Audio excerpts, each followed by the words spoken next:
Salam semua. Isu kepimpinan Perikatan Nasional kembali hangat. Spekulasi kononnya Tan Sri Muhyiddin Yassin bakal terus memimpin gabungan ini walaupun telah meletakkan jawatan sejak 1 Januari lalu. Namun PAS menolak keras dakwaan ini. Naib Presiden PAS, Datuk Idris Ahmad, menegaskan laporan media itu hanyalah sumber propaganda. Menurut beliau, naratif ini sengaja dibina untuk memberi gambaran seolah-olah PAS buntu memilih pengerusi baharu dan secara halus mahu mengangkat Muhyiddin kembali ke pucuk pimpinan.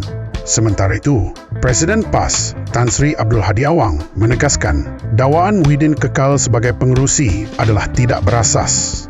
Belum ada keputusan. Mesyuarat pun belum dipanggil, jelas Abdul Hadi sambil menekankan bahawa jawatan pengerusi PN wajar diterajui Wakil PAS mengikut resolusi Muktamar Parti.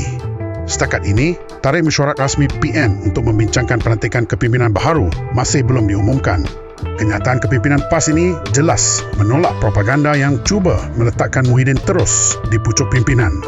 Mereka lupa bahawa sebarang keputusan hanyalah melalui proses rasmi, bukan haba angin media dari kelompok mereka yang terdesak. Isu kepimpinan PN muncul susulan peletakan jawatan Muhyiddin yang mencetuskan spekulasi mengenai hala tuju gabungan menjelang pilihan raya umum ke-16. Sama-sama ikuti Politico dengan berita jelas dan padat. Sekian dulu. Jangan lupa subscribe, like dan share politico.my.